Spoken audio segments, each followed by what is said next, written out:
Big issues of the week now.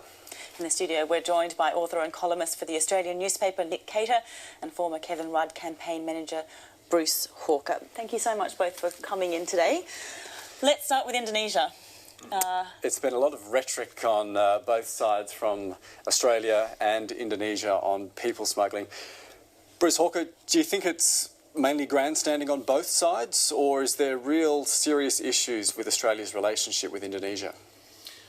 Well, I think Tony Abbott got caught up in his own rhetoric about stopping the boats, turning them back. It was good rhetoric in opposition, but in government it carries all sorts of other implications. And one of them is, of course, you're pushing boats back into another nation's waters. And this, of course, is a very serious thing.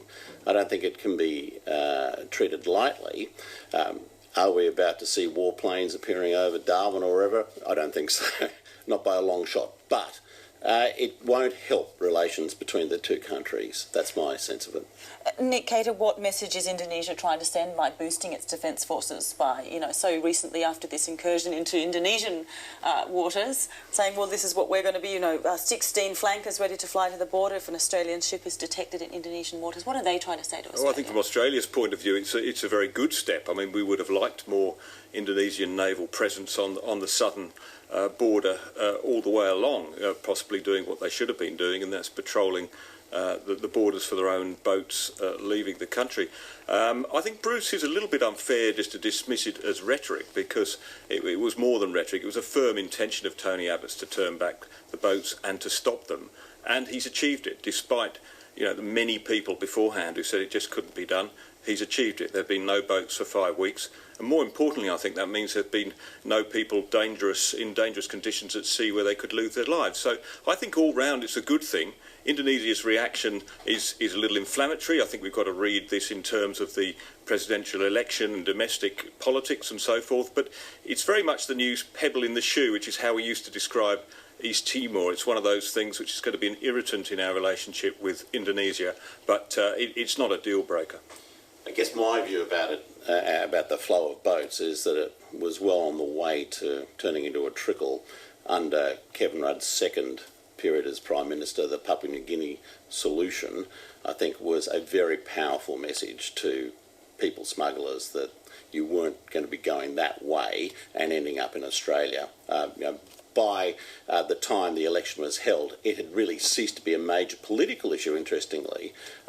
Certainly not a major vote-changing issue. There are plenty of other issues people are going to vote against Labor for, but that one had basically sort of dribbled away to a minor issue. But Nick's right. It was a terrible journey that people were taking, and far too many people were dying. So to the extent that it's stopping, that is a very welcome development. But I do think we're going to pay a price for it in terms of a deteriorating relationship with Indonesia. In terms of relationships, Tony Abbott at Davos, using that forum in a way to highlight domestic politics and have a go at the opposition. Is that the right forum to do that, Nick? I didn't see anything troubling about what he said at all. I mean, it was a statement of fact, really. He was looking at the state of the budget and the deficit and the debt, and the condition which the coalition inherited was, a factual statement. I mean, Bill Shorten was right in saying that it was embarrassing for Labor, I would have thought, to have these things pointed out. But, having said that, the real test, of course, for the Abbott government is to come on the budget, and that will be the budget and what follows on from after that. Can they do what they accuse Labor of not doing and rein in spending? Well, that's the real test. I suppose that's the opposition's job as well, is that they've got to come out and say anything that the Prime Minister's doing is an embarrassment, or it's... Well, of course, not everything, they should give them credit where credit's due. I think the problem with the speech that Tony Abbott made at Davos, though, was that on the one hand he attacked Labor over its stimulus program, and in exactly the same speech he said that the United States should be careful about winding back its stimulus program because we don't want to upset the recovery. You can't have it both ways. And I think it's fair to say that as far as debt goes, Labor's record was pretty good by international standards. Public debt under Labor was less than 30%. as a percentage of GDP. That's much less than the United States, the United Kingdom, France, Japan, you name any advanced economy, we're in pretty good shape. I guess the question I have is, regardless of where Tony Abbott sits on the debt or issue, is that the right image to project to world leaders, where you're not sort of saying, this is my vision for the world and Australia's role in its economic future? It's not. Just in terms of other world leaders there sitting in the audience, what would they have thought about his speech in terms of, do they know that much about the Australian opposition, for example? Do they really care? And what do they want to hear from an Australian leader? I think Bill Shortens' intervention has highlighted one very small part of the speech. I thought it was an excellent speech. I thought in stating in that forum that the only way to earn wealth is through the private sector, that taxing and spending doesn't create wealth, it just redistributes it. That's a message I think that the rest of the world needed to hear at a time when Europe's mired in debt and the United States, we've already said, is in this cycle of trying to prop up the budgetary situation, which at some point we'll have to pull out of. So yes, I thought that was a very, very good statement for that forum, and at a time when Australia is taking a leading role in the G20, I thought it was just the right message. Well, I'm sorry, I'd have to disagree with that. I think it was simplistic. And he was talking to 2,000 very, very bright people, some of the greatest economic minds in the world, and he's talking about things like, oh, profit's good. Yeah, really, that's the sort of thing that if someone submitted that as an article to the Australian, I think, Nick, they would say, oh, well, if you weren't the Prime Minister, we wouldn't publish it. Oh, I don't know about that. I think you could say often enough that profit is good. Thanks, Bruce. I suppose there was also talking about obvious the need for global taxation reform, because that was one of the issues that the Prime Minister touched on. And that's one thing that's causing a bit of concern among many different countries. Well, I mean, tax is a huge issue, and Tony Abbott is talking about one thing and doing an absolutely different thing.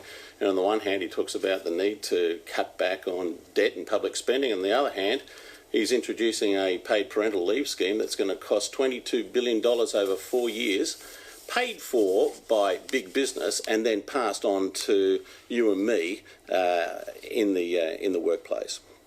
Let's turn to another part of the world, Geneva. The talks in Syria going on this weekend, nearly stalled, nearly not going to happen between the government and the opposition.